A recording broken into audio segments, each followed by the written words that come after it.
début de la Première Guerre mondiale, Jean Delattre de Tassigny, alors jeune lieutenant d'infanterie, rend visite à Georges Clemenceau. Les deux hommes sont nés dans le même village, donc l'entrevue est cordiale, et à l'issue de celle-ci, le tigre lance « Regardez-le bien, celui-là, et souvenez-vous de lui, il ira loin, très loin ». Un résumé de vie plutôt bien anticipé quand on sait la carrière qui attend celui qu'on surnommera le roi Jean. De la Première Guerre mondiale à l'Indochine, en passant par la libération de la France à la tête de la Première Armée, Delattre de Tassigny restera sans doute dans l'histoire comme l'un des plus grands chefs de guerre français. Retour sur son parcours et sa légende.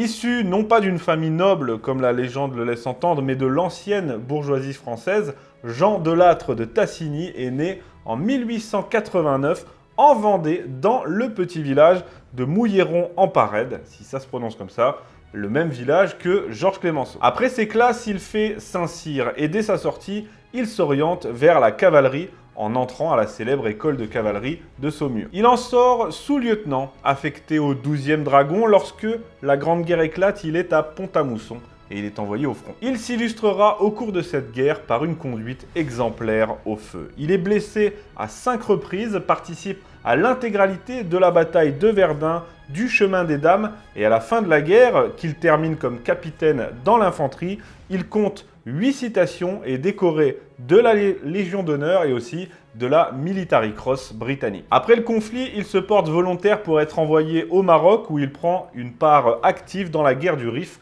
au cours de laquelle il est à nouveau blessé grièvement cette fois-ci. Il reçoit 3 citations et ressort chef de bataillon. À partir de 1931, il est affecté à l'état-major du général Weygand.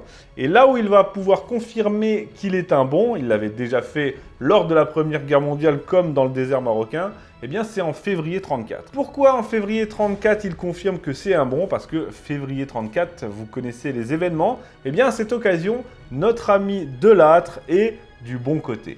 Quand je dis du bon côté, c'est qu'il appartient tout simplement à un groupe qui complote pour renverser la République. Pour moi, ça vaut toutes les légions d'honneur. Pétain essayera d'ailleurs, suite à ça, de le faire virer auprès de Weygand, sans succès. Et ça tombe bien, puisqu'il s'apprête à entrer dans la légende. En 1939, quand la guerre éclate, il est nommé général à 51 ans, ce qui en fait le plus jeune général de France, et il commande la 5e armée en Alsace. Lorsque l'Allemagne passe à l'offensive, il se met à la tête du 14e régiment d'infanterie et il va, malgré la débâcle, opposer une résistance aussi acharnée qu'exemplaire à l'avancée de la Wehrmacht. Sa mission est de barrer la route de Paris aux Panzers en leur interdisant le franchissement de l'Aisne. C'est ce qu'il fera à la tête de ses hommes pendant plusieurs jours. Alors que les Allemands sont plus nombreux, mieux équipés, qu'ils font une avancée fulgurante et que les Français n'ont que 3 chars B1 bis à leur opposer dans ce secteur, les fantassins du général Delattre repoussent tous les assauts ennemis. Ils sont bombardés jour et nuit, les offensives allemandes redoublent d'intensité, mais rien ne passe. Et les Français se payent même le luxe de contre-attaquer avec force. Et Delattre, fidèle à lui-même, fidèle aussi à sa devise « Ne pas subir », il est partout. Partout où on a besoin de lui, à l'état-major, comme en première ligne avec ses hommes sous la mitraille où il redonne du courage à ses troupes. La résistance est si intense que les Allemands sont contraints de se replier. Malheureusement, ça ne changera pas le cours de la guerre que vous connaissez, mais Delattre a fait partie de ces hommes trop souvent ignorés qui ont bel et bien combattu bravement et avec honneur en 40. Le général allemand Schubert le reconnaîtra plus tard, je cite, « Les ardentes contre-attaques françaises menées de main de maître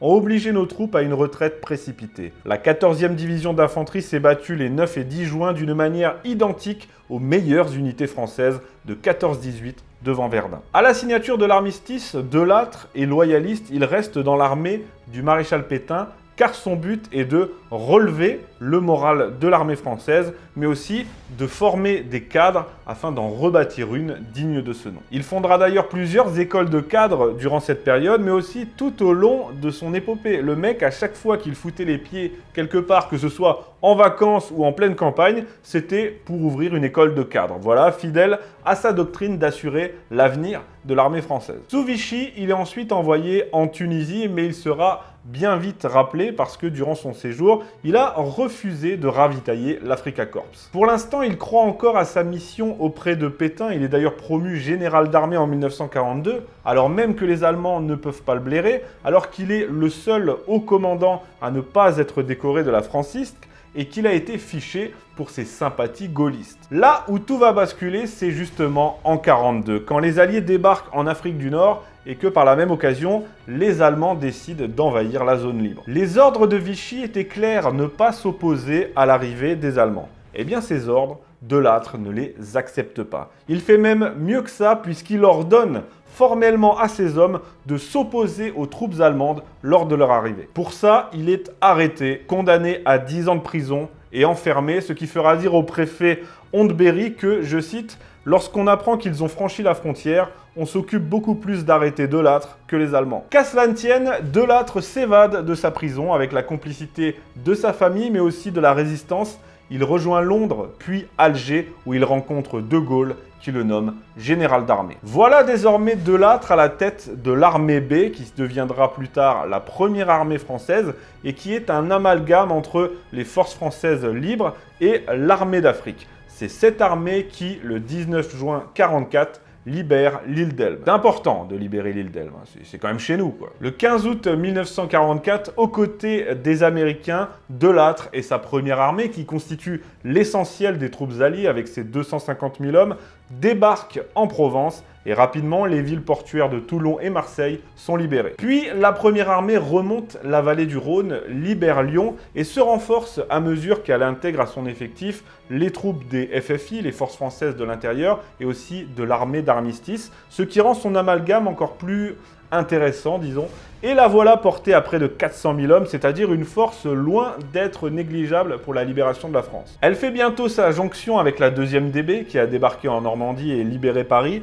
et elle participe à la bataille des Vosges, où elle inflige de lourdes pertes aux Allemands, libère Mulhouse et Belfort. De son côté, la 2e DB a libéré Strasbourg, c'était un objectif symbolique de la plus haute importance pour Leclerc, sauf que les Allemands contre-attaquent dans les Ardennes et qu'Eisenhower va jusqu'à envisager une retraite sur les Vosges. Ça reviendrait à abandonner Strasbourg un temps aux Allemands. Pour De Gaulle comme pour De Lattre, livrer à nouveau Strasbourg à l'ennemi est tout simplement inenvisageable. De Gaulle tente de convaincre Eisenhower, il lui assure, je cite, que ce serait un désastre national irréparable. Le général est bien décidé à se passer des ordres américains, ça tombe bien, De Lattre aussi est déterminé à empêcher cette humiliation. Il donne alors l'ordre à ses hommes de défendre Strasbourg coûte que coûte. Eisenhower finira par accepter, mais De Gaulle et De Lattre avaient déjà anticipé en se passant de l'aval américain. C'est ainsi les Français de la première armée qui vont défendre Strasbourg avec une telle valeur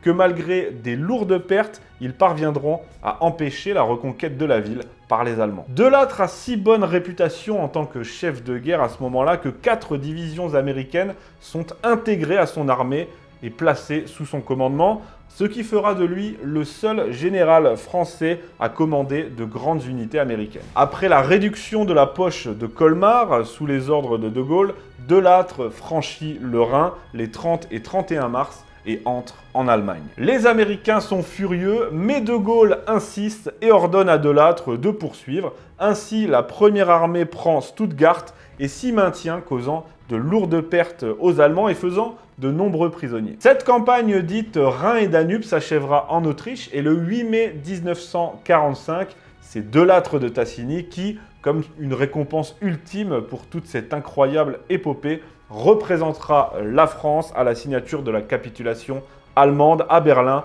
aux côtés d'Eisenhower, Zhukov et de Montgomery. Après la guerre, De Lattre est désigné comme commandant en chef des forces françaises d'occupation en Allemagne, puis à partir de 1948, il est, avec Montgomery, le premier commandant en chef des forces terrestres de l'Europe occidentale. En 1950, il est envoyé en Indochine en tant que commandant en chef et en quelques mois seulement, il parviendra à rétablir la situation et à remporter des victoires significatives sur le Viet Minh. Malheureusement, au cours de cette guerre d'Indochine, son fils Bernard est tué à l'ennemi. Il est très affecté et en plus, il souffre d'un cancer, ce qui le contraint à rentrer en France pour y être soigné. Delattre meurt le 11 janvier 1952 des suites de l'opération et c'est tout un pays qui pleure la mort de l'un de ses héros. Il est inhumé en Vendée dans son petit village natal. Il a été fait maréchal de France à titre posthume et on lui organise des funérailles nationales auxquelles assistent De Gaulle, Eisenhower et Montgomery. Il laisse derrière lui l'image d'un grand commandant français, valeureux,